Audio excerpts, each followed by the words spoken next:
मित्रों, आपको प्रथम सावन सोमवार की हार्दिक शुभकामनाएं। मेरे चैनल को सब्सक्राइब कर लीजिएगा और वीडियो को लाइक कर दीजिएगा और कमेंट बॉक्स में हर हर महादेव अवश्य ही लिख दीजिएगा। मित्रों, सावन सोमवार की पवित्र कथा आइए हम शुरू करते हैं। हर हर महादेव। मित्रों, एक नगर में एक बहुत धनवान साहूकार रहता था, जिसके घर में धन की कमी नहीं थी, परंतु उसको एक बहुत बड़ा दुख था कि उसके कोई पुत्र नहीं था। वह इसी चिंता में दिन रात लगा रहता था। वह पुत्र की कामना के लिए प्रत्येक सोमवार को शिव जी का व्रत और पूजन किया करता था तथा सायंकाल को शिव मंदिर में जाकर शिव जी के सामने दीपक जलाया करता था। उसके इस भक्ति भाव को देखकर एक समय श्री पार्वती जी ने शिव जी महाराज से कहा कि महाराज, यह साहूकार आपका अनन्य भक्त है और सदैव आपका व्रत और पूजन बड़ी श्रद्धा से करता है। इसकी मनोकामना पूर्ण करनी चाहिए। शिव जी ने कहा, हे पार्वती, यह संसार कर्म क्षेत्र है।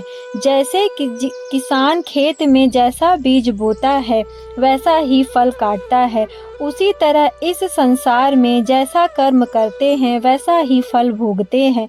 पार्वती जी ने अत्यंत आग्रह से कहा, महाराज, जब यह आपका अनन्य भक्त है और उसको अलग किसी प्रकार का दुख है तो उसको अवश्य दूर करना चाहिए, क्योंकि आप सदैव अपने भक्तों पर दयालु होते हैं और उनके दुखों को दूर करते हैं। यदि आप ऐसा नहीं करेंगे तो मनुष्य आपकी सेवा क्यों करना चाहेंगे।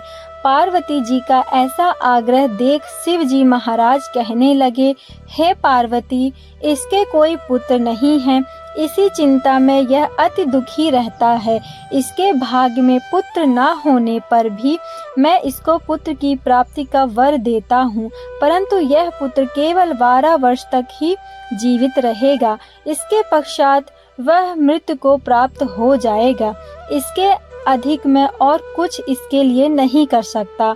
यह सब बातें साहूकार सुन रहा था। इससे उसको कुछ न प्रसन्नता हुई और न ही दुख हुआ। पहले जैसे ही शिव जी महाराज का व्रत और पूजन करता रहा। कुछ काल व्यतीत हो जाने पर साहूकार की स्त्री गर्भवती हुई। 10वें महीने में उसको गर्भ से अति सुंदर पुत्र की प्राप्ति हुई। साहूकार के घर में बहुत खुशी मनाई गई, परंतु साहूकार ने उसकी केवल 12 वर्ष की आयु जानकर अधिक प्रसन्नता प्रकट नहीं की और न ही किसी को भेद ही बताया। जब वह बालक 11 वर्ष का हो गया तो उस बालक के माता ने उसके पिता से विवाह के लिए कहा, तो वह साहूकार कहने लगा कि अभी मैं इसको विवाह नहीं करूँगा, अपने पुत्र को काशी जी पढ़ने के लिए भेजूंगा।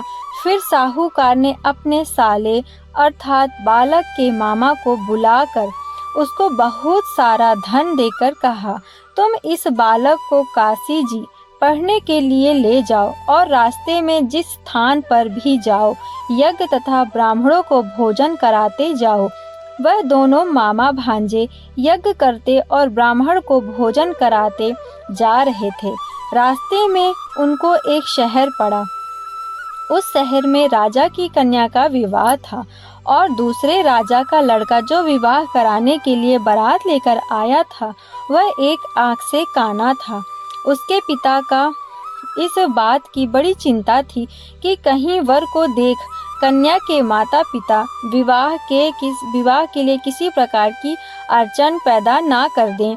इस कारण जब उसने अति सुंदर सेठ के लड़के को देखा तो मन में विचार किया कि क्यों न दरवाजे के समय इस लड़के से वर का काम चलाया जाए।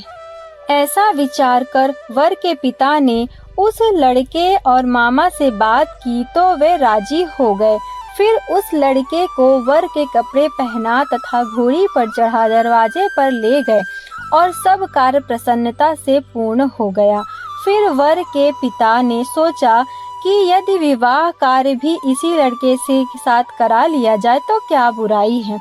ऐसा विचार कर लड़के और उसके मामा से कहा, यदि आप फेरों को का और कन्यादान का काम को भी करा दें तो आपकी बड़ी कृपा होगी और मैं इसके बदले में आपको बहुत कुछ धन दूंगा। तो उन्होंने स्वीकार कर लिया और विवाह कार्य भी बहुत अच्छी तरह से संपन्न हो गया।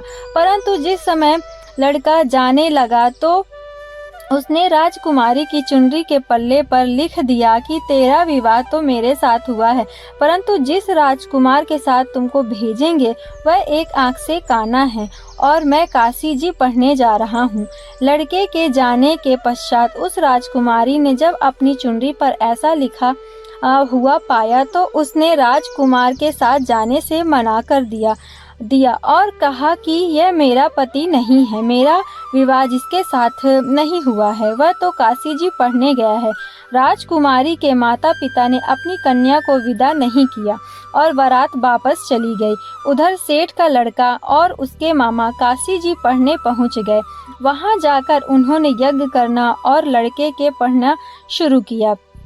जब लड़के ने अपने मामा से कहा, मामा जी आज मेरी तबीयत कुछ ठीक नहीं है, मामा ने कहा अंदर जाकर सो जाओ। लड़का अंदर जाकर सो गया और थोड़ी देर में उसके प्राण निकल गए। जब उसके मामा ने आकर देखा तो वह मुर्दा पड़ा था और तो उसको बड़ा दुख हुआ और उसने सोचा कि अगर मैं अभी रोना पीटना मचा दूंगा तो यज्ञ का कार्य अधूरा रह जाएगा।